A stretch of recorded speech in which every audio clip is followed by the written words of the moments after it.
गरीब ससुराल ने पहली बार खाए चटपटे चिकन नूडल्स। शाम की धूप ढल रही है। एक आंख का अंधा रामलाल अपने पूरे परिवार के साथ अपने घर में बैठा हुआ है। तभी अचानक गली से ठेले वाले की आवाज आती है। गर्मा गर्म चटपटे चिकन नूडल्स ले लो, गर्मा गर्म चिकन नूडल्स, ताजा ताजा चिकन नूडल्स।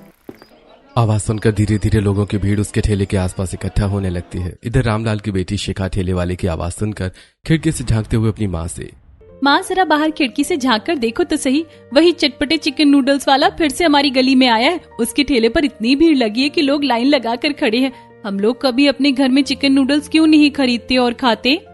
शिखा अपनी बात पूरी भी नहीं कर पाती कि रामलाल गुस्से में उठकर खिड़की बंद करते हुए, कितनी बार तुम लोगों को समझा चुका हूँ कि इस घर में चिकन नूडल्स आना तो दूर की बात है, चिकन नूडल्स का कभी नाम भी मत लिया करो। लेकिन तुम लोगों को कोई बात एक बार में समझ में ही नहीं आती है।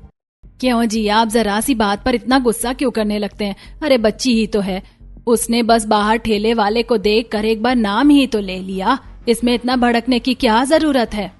मालती, तुम भी कान खोलकर अच्छी तरह से सुन लो। आज के बाद मेरे घर में चिकन नूडल्स का नाम नहीं आना चाहिए। नूडल्स तो बहुत बाद की बात है, अगर किसी ने दोबारा इसका नाम भी लिया तो मुझसे बुरा कोई नहीं होगा। रामलाल गुस्से में घर के अंदर वाले छोटे से कमरे में चला जाता है। तब रामलाल की बहू रितिका अपनी सास से, माँ जी, अगर शिखा चिकन नूडल्स खाना ही चाहती थी तो मंगवा कर दे देते, इसमें इतना परेशान होने वाली क्या बात थी। और पिताजी इतना गुस्सा क्यों करने लगे, आपको तो इसके पीछे की वजह जरूर पता होगी। नहीं बहू, मैं तो सालों से यही सब देख रही हूँ। जब से इस घर में शादी करके आई हूँ, वो चिकन नूडल्स के नाम से ही बहुत नफरत करते हैं। हम लोग घर में चिकन तो लाकर पका कर खा लेते हैं, लेकिन कभी हमारे घर में चिकन नूडल्स नहीं आया। माँ, जब हम लोग शाकाहारी नहीं है और चिकन खा लेते हैं तो फिर चिकन नूडल्स में ऐसी क्या प्रॉब्लम है जो पिताजी इतना भड़क उठते हैं। बेटा, ये तो मुझे भी आज तक नहीं पता चला। मैंने जब भी उनसे पूछने की कोशिश की तो वो बहुत ज्यादा गुस्सा होकर और चिल्लाने लगे। फिर मैंने इस बारे में बात करना ही छोड़ दिया।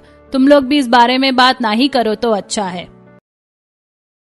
पर माँ जी, कभी कभी तो मन कर ही जाता है ना। क्या हो गया बेटा, अगर हम चिकन नूडल्स नहीं खाएंगे तो क्या हमारी जिंदगी नहीं चलेगी। चल तो जाएगी माँ जी, जिंदगी तो रुकती नहीं।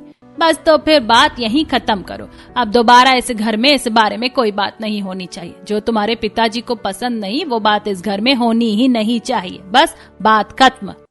मालती जी की बात सुनकर सब लोग खामोश हो जाते हैं। थोड़ी देर बाद शिखा, आकाश और रितिका तीनों अपने अपने काम पर जाने के लिए तैयार होकर बाहर आते हैं।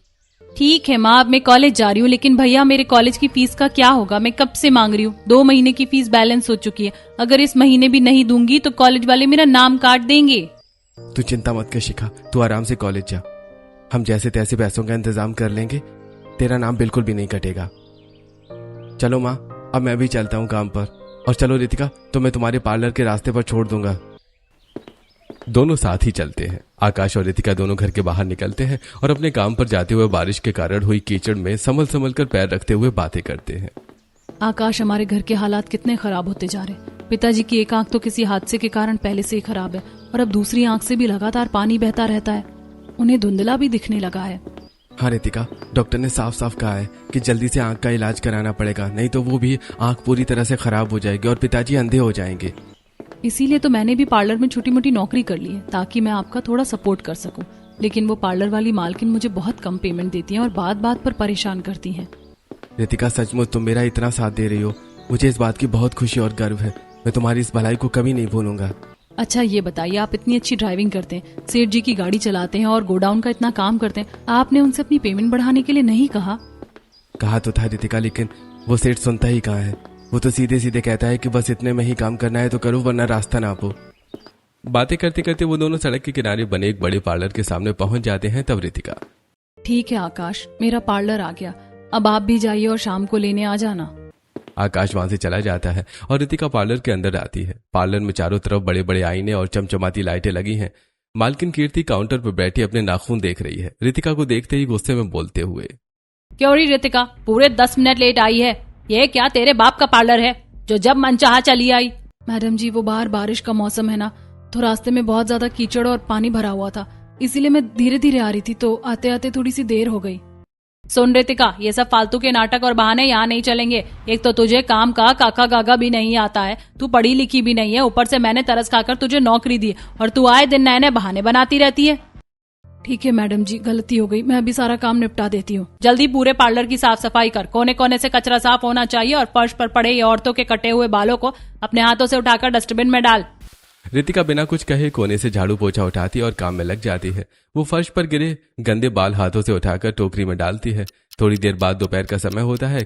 कीर्ति काउंटर पर बैठे हुए रितिका से, सुन, जा और जाकर सामने वाले मोड़ वाले से ठेले से 1 प्लेट गर्मा गर्म चटपटे चिकन नूडल्स लेकर आ मेरे लिए।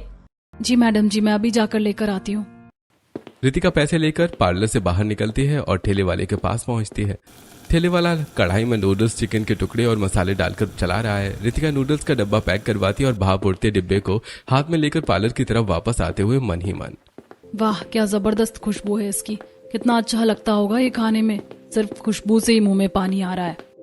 रितिका पार्लर में आकर नूडल्स का डिब्बा कीर्ति की मेज पर रख देती है। कीर्ति डिब्बा खोलकर मजे से कांटेदार चम्मच से नूडल्स खाने लगती है। रितिका वहीं पास में खड़ी होकर उत्सुक नजरों से डिब्बे को देखने लगती है। क्या देख रही, खड़े होकर चल जा यहाँ से और जल्दी से वो सामने वाला कांच साफ कर। गरीबों के सामने खाना भी गलत बात होती है, सीधे नजर लगाने लगते हैं हर चीज को। जी मैडम जी, मैं कांच साफ कर देती हूँ। रितिका कपड़ा उठाकर पार्लर के बड़े बड़े शीशों को पोंछने लगती है। शीशा पोंछते हुए उसकी आंखें डबडब आ जाती हैं और वो शीशे में अपनी आंसुओं को देखकर मन ही मन कुढ़ते हुए, हे भगवान, क्या हमको जिंदगी में कभी चिकन नूडल्स खाने को नहीं मिलेंगे? क्या गरीबों की कोई ख्वाहिश नहीं हो सकती? दूसरी तरफ आकाश छोटा हाथी नाम की गाड़ी लेकर मंडी में खड़ा है। चारों तरफ अनाज की बोरियां रखी हैं। तभी रमेश गुस्सा होते हुए आकाश से, अरे जल्दी जल्दी ये बोरियां छोटे हाथी में लोड करो आकाश, और तुरंत छोटा हाथी लेकर गोदाम में माल पहुंचा के आ। ठीक है सेठ जी, मैं बस आखिरी 5 बोरियां भी जल्दी से लाद देता हूँ। आकाश बोरियां लाद रहा होता है, तभी एक पार्सल वाला लड़का गर्मा गर्म चिकन नूडल्स का डब्बा लाकर रमेश को देता है। रमेश खुश होकर पार्सल लेते हुए, ये हुई ना बात। हाँ, आज का सब लोग चिकन नूडल्स खा रहे हैं तो मैं भला क्यों पीछे हटूंगा। रमेश डिब्बा खोलकर छोटे हाथी के बोनट पर बैठकर बड़े मजे से चटपटे चिकन नूडल्स खाने लगता है। आकाश भारी बोरी कंधे पर उठाए वहां से गुजरता है और उसकी नजर उस डिब्बे पर पड़ जाती है। रमेश उसे देखकर, क्या देख रहा है घूर घूर कर, अपना काम कर चुपचाप। कहीं तो ये तो नहीं सोच रहा है कि